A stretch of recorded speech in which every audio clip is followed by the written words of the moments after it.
Saudi crop. Hello. Just wanted to make this video just to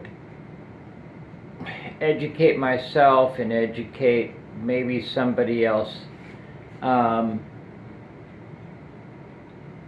was always looking for a spiritual connection throughout my whole life. I got involved with a couple of cults, and then I continued going to church for a long time, long time, non-denominational, raising holy hands and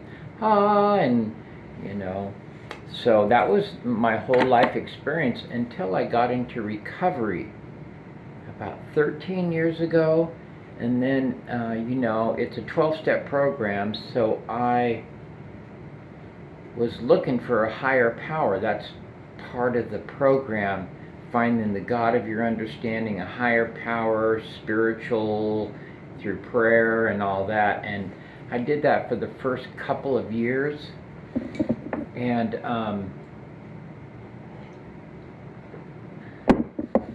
then I picked up a new sponsor because I passed my current sponsor, who hadn't worked the 12 steps but had this recovery that was like over the top. He's such a good dude. Just saw him yesterday, and really nice guy. And anyway, so I passed him on my steps. I'm like, what the hell? I had to drop my sponsor because I had moved past him in the steps, and he had been clean for like 12, 13 years. I'm like, what? I thought everybody worked the steps. Picked up a new sponsor who is a Buddhist, but in a 12-step program, because he has that spiritual connection, and found a method to stay clean and not go back to that hellhole he was in. So I picked him up, and Buddhist, and he had all these wonderful ideas and some pretty far out ideas, but he got me to the point where I found the power of love in my life, a connection to something outside myself that loved me, and that was Tasha, my dog. Working on that, and then I found a connection to the earth that has loved me and supported me since I was born. That doesn't have to do with a God. Doesn't have to, unless you believe that God made the earth, right? Woo! I don't know about that.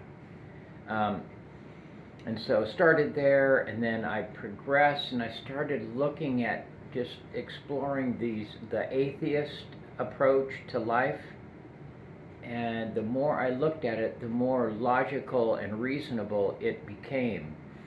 Not that I was indoctrinated into it, but I thought, wow, I'm kind of that guy. I'm linear, I'm mathematical, and I look for the solution. And I know there's no solution in life, but if I do a math problem and it's laid out and I work it, I have a solution. Life is like that. Reality is like that. I don't believe in the invisible. I don't believe in things I can't see. I don't believe in prayer and talking to or asking or worshiping something that I can't see, hear, touch, feel. And until that day, so anyways, I'm in this 12-step program, and my life is better than it's ever been. I have a fulfilling life through all this experience. I've realized that by giving, I receive. I'm going to light up a cigarette. This is going to be maybe an 8-minute video, hopefully. So bear with me. So through that journey, I have found this wonderful, fulfilling life, and it has nothing to do with a God, spirituality, miracles, prayer, seeking my higher power's will, or anything like that. I just stay in the moment. It's a Buddhist philosophy. It's called mindfulness. If you've never done it, I suggest trying it. It takes a lot of practice, but hook up with somebody who is practicing that, and they can help guide you through the process of staying present. Some people think they're being present and experiencing life, but it's not true mindfulness. Mindfulness is really just experiencing the moments, and by doing that, you quiet your mind. You stop trying to analyze and figure out, and then the past and my mistakes. I still have those, but for the most part, most of the time I'm mindful, and so I'm more aware of others and the world around me rather than myself. And that enables me to uplift, make others feel like, wow, there is I don't know how this happens, but there's a upside to everything. Like people I run into say they're kind of, it's raining outside, and I say, check this out, man. Without the rain, right? I ain't got no drinking water in the summer, and neither do you. So they're like, wow, I never thought of it that way. I said, yeah, I'm really grateful it's raining and the snow's coming, because without it, I'm screwed, and so are you. So anyways, I'm in a 12-step program, and I continue to show up at meetings to carry the message to the still suffering addict. I'm not there for myself, but the last few meetings, it's just been like I'm in frickin' church. And I don't know if you're in a 12-step program. I don't know if you're struggling with your beliefs, but I'm just telling you, I'm sharing my experience with you. And it's been such a wonderful journey.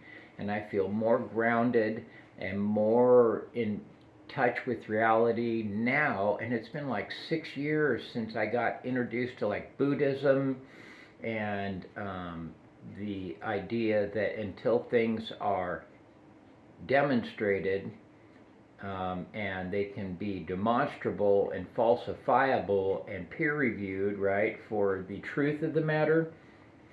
I got a dragon in my garage. Seriously, his name's Fred. He's real. You can't see him, but I want you to take my word for it.